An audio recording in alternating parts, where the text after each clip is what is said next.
नमस्कार दोस्तों, आप सभी का हमारे चैनल प्राचीन ज्ञान वैदिक ज्ञान में आपका स्वागत है। दोस्तों, हमारे इस वीडियो को लाइक करें और अपने दोस्तों के साथ शेयर करें। दोस्तों, रामायण का हिंदू धर्म में एक विशिष्ट स्थान है। मनुष्य जाति के जीवन और उनके कर्मों का विशेष प्रकार से रामायण में विवरण दिया गया है। इसमें भगवान राम और देवी सीता के जन्म एवं जीवन यात्रा का वर्णन है। हम में से अधिकांश लोगों को रामायण की कहानी पता है, लेकिन इस महाकाव्य से जुड़े कुछ ऐसे भी रहस्य हैं जिनके बारे में लोगों को जानकारी नहीं है। आज हम आपके सामने रामायण से जुड़े ऐसे ही 13 रहस्यों को उजागर कर रहे हैं। ऐसा माना जाता है कि मूल रामायण की रचना ऋषि वाल्मीकि द्वारा की गई थी, लेकिन कई अन्य संतों और वेद पंडितों जैसे तुलसीदास, संत एकनाथ इत्यादि ने भी इसके अन्य संस्करणों की रचना की है। हालांकि प्रत्येक संस्करण में अलग अलग तरीके से कहानी का वर्णन किया गया है, लेकिन मूल रूपरेखा एक ही है। ऐसा माना जाता है कि रामायण की घटना 4 और 5वीं ईसा पूर्व शताब्दी की है। रहस्य पहला। दोस्तों, रामायण के हर 1000 श्लोक के बाद आने वाले पहले अक्षर से गायत्री मंत्र बनता है। गायत्री मंत्र में 24 अक्षर होते हैं और वाल्मीकि रामायण में 24,000 श्लोक हैं।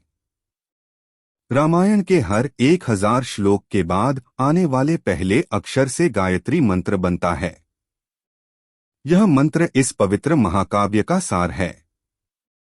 गायत्री मंत्र को सर्वप्रथम ऋग्वेद में उल्लिखित किया गया है। रहस्य दूसरा। दोस्तों, राम और उनके भाइयों के अलावा राजा दशरथ एक पुत्री के भी पिता थे। श्री राम के माता पिता एवं भाइयों के बारे में तो प्रायः सभी जानते हैं, लेकिन बहुत कम लोगों को यह मालूम है कि राम की एक बहन भी थी, जिनका नाम शांता था। वे आयु में चारों भाइयों से काफी बड़ी थीं। उनकी माता कौशल्या थीं। ऐसी मान्यता है कि एक बार अंगदेश के राजा रोमपद और उनकी रानी वर्षिणी अयोध्या आए। उनको कोई संतान नहीं थी। बातचीत के दौरान राजा दशरथ को जब यह बात मालूम हुई तो उन्होंने कहा, मैं अपनी बेटी शांता आपको संतान के रूप में दूंगा। यह सुनकर रोमपद और वर्षिणी बहुत खुश हुए। उन्होंने बहुत स्नेह से उसका पालन पोषण किया और माता पिता के सभी कर्तव्य निभाए। एक दिन राजा रोमपद अपनी पुत्री से बातें कर रहे थे। उसी समय द्वार पर एक ब्राह्मण आए और उन्होंने राजा से प्रार्थना की कि वर्षा के दिनों में वे खेतों की जुताई में राज दरबार की ओर से मदद प्रदान करें। राजा को यह सुनाई नहीं दिया और वे पुत्री के साथ बातचीत करते रहे। द्वार पर आए नागरिक की याचना न सुनने से ब्राह्मण को दुख हुआ और वे राजा रोमपद का राज्य छोड़कर चले गए। वह ब्राह्मण इंद्र के भक्त थे। अपने भक्त की ऐसी अनदेखी पर इंद्रदेव राजा रोमपद पर क्रुद्ध हुए और उन्होंने उनके राज्य में पर्याप्त वर्षा नहीं की। इससे खेतों में खड़ी फसलें मुरझाने लगी। दोस्तों, इस संकट की घड़ी में राजा रोमपद ऋष्यशृंग ऋषि के पास गए और उनसे उपाय पूछा। ऋषि ने बताया कि वे इंद्रदेव को प्रसन्न करने के लिए यज्ञ करें। ऋषि ने यज्ञ किया और खेत खलिहान पानी से भर गए। इसके बाद ऋष्यशृंग ऋषि का विवाह शांता से हो गया और वे सुखपूर्वक रहने लगे। बाद में ऋष्यशृंग ने ही दशरथ की पुत्र कामना के लिए पुत्र कामेष्टि यज्ञ करवाया था। जिस स्थान पर उन्होंने यह यज्ञ करवाया था वह अयोध्या से लगभग 39 किमी पूर्व में था और वहां आज भी उनका आश्रम है और उनकी तथा उनकी पत्नी की समाधियां हैं। रहस्य तीसरा। दोस्तों, राम विष्णु के अवतार हैं, लेकिन उनके अन्य भाई किसके अवतार थे? राम को भगवान विष्णु का अवतार माना जाता है, लेकिन आपको पता है कि उनके अन्य भाई किसके अवतार थे? लक्ष्मण को शेषनाग का अवतार माना जाता है, जो क्षीर सागर में भगवान विष्णु का आसन है। जबकि भरत और शत्रुघ्न को क्रमशः भगवान विष्णु द्वारा हाथों में धारण किए गए सुदर्शन चक्र और शंखशैल का अवतार माना जाता है। रहस्य 4। दोस्तों, रावण एक उत्कृष्ट वीणा वादक था। रावण सभी राक्षसों का राजा था। बचपन में वह सभी लोगों से डरता था क्योंकि उसके 10 सिर थे। भगवान शिव के प्रति उसकी दृढ़ आस्था थी। इस बात की पुख्ता जानकारी है कि रावण एक बहुत बड़ा विद्वान था और उसने वेदों का अध्ययन किया था। लेकिन क्या आपको पता है कि रावण के ध्वज में प्रतीक के रूप में वीणा होने का कारण क्या था? चूंकि रावण एक उत्कृष्ट वीणा वादक था, जिसके कारण उसके ध्वज में प्रतीक के रूप में वीणा अंकित था। हालांकि रावण इस कला को ज्यादा तवज्जो नहीं देता था, लेकिन उसे यह यंत्र बजाना पसंद था। रहस्य 5। दोस्तों, नासा के अनुसार रामायण की कहानी और आदम का पुल एक दूसरे से जुड़े हुए हैं। रामायण की कहानी के अंतिम चरण में वर्णित है कि राम और लक्ष्मण ने वानर सेना की मदद से लंका पर विजय प्राप्त करने के लिए एक पुल का निर्माण किया था। ऐसा माना जाता है कि यह कहानी लगभग 1750 साल पहले की है।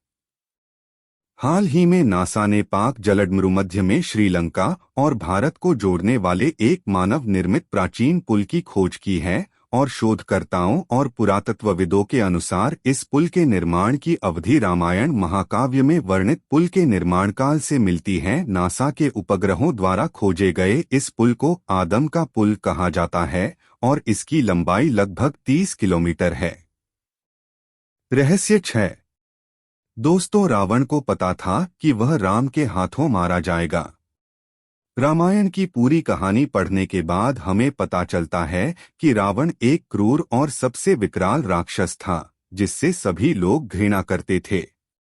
जब रावण के भाइयों ने सीता के अपहरण की वजह से राम के हमले के बारे में सुना तो अपने भाई को आत्मसमर्पण करने की सलाह दी थी। यह सुनकर रावण ने आत्मसमर्पण करने से इनकार कर दिया और राम के हाथों मरकर मोक्ष पाने की इच्छा प्रकट की। उसके कहा कि अगर राम और लक्ष्मण 2 सामान्य इंसान हैं तो सीता मेरे पास ही रहेगी, क्योंकि मैं आसानी से उन दोनों को परास्त कर दूंगा, और यदि वे देवता हैं तो मैं उन दोनों के हाथों मरकर मोक्ष प्राप्त करूंगा। रहस्य 7।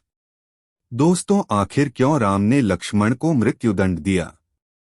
रामायण में वर्णित है कि श्री राम ने न चाहते हुए भी जान से प्यारे अपने छोटे भाई लक्ष्मण को मृत्युदंड दिया था। आखिर क्यों भगवान राम ने लक्ष्मण को मृत्युदंड दिया था? यह घटना उस वक्त की है जब श्री राम लंका विजय के बाद अयोध्या लौट आए थे और अयोध्या के राजा बन गए थे। एक दिन यम देवता कोई महत्वपूर्ण चर्चा करने के लिए श्री राम के पास आते हैं। चर्चा प्रारंभ करने से पूर्व उन्होंने भगवान राम से कहा कि आप मुझे वचन दें कि जब तक मेरे और आपके बीच वार्तालाप होगी हमारे बीच कोई नहीं आएगा, और जो आएगा उसे आप मृत्युदंड देंगे। इसके बाद राम लक्ष्मण को यह कहते हुए द्वारपाल नियुक्त कर देते हैं कि जब तक उनकी और यम की बात हो रही है वो किसी को भी अंदर न आने दे, अन्यथा वह उसे मृत्युदंड दे देंगे। लक्ष्मण भाई की आज्ञा मानकर द्वारपाल बनकर खड़े हो जाते हैं। लक्ष्मण को द्वारपाल बने कुछ ही समय बीतने के बाद वहां पर ऋषि दुर्वासा का आगमन होता है। जब दुर्वासा ने लक्ष्मण से अपने आगमन के बारे में राम को जानकारी देने के लिए कहा तो लक्ष्मण ने विनम्रता के साथ मना कर दिया। इस पर दुर्वासा क्रोधित हो गए तथा उन्होंने संपूर्ण अयोध्या को श्राप देने की बात कही। लक्ष्मण ने शीघ्र ही यह निश्चय कर लिया कि उनको स्वयं का बलिदान देना होगा ताकि वो नगरवासियों को ऋषि के श्राप से बचा सकें, और उन्होंने भीतर जाकर ऋषि दुर्वासा के आगमन की सूचना दी। अब श्री राम दुविधा में पड़ गए क्योंकि उन्हें अपने वचन के अनुसार लक्ष्मण को मृत्युदंड देना था। इस दुविधा की स्थिति में श्री राम ने अपने गुरु वशिष्ठ का स्मरण किया और कोई रास्ता दिखाने को कहा। गुरुदेव ने कहा कि अपनी किसी प्रिय वस्तु का त्याग उसकी मृत्यु के समान ही है। अतः तुम अपने वचन का पालन करने के लिए लक्ष्मण का त्याग कर दो। लेकिन जैसे ही लक्ष्मण ने यह सुना तो उन्होंने श्री राम से कहा कि आप भूल कर भी मेरा त्याग नहीं करना, आपसे दूर रहने से तो यह अच्छा है कि मैं आपके वचन का पालन करते हुए मृत्यु को गले लगा लूं। ऐसा कहकर लक्ष्मण ने जल समाधि ले ली। रहस्य 8। दोस्तों, श्री राम जी ने सरयू नदी में डुबकी लगाकर पृथ्वी लोक का परित्याग किया था।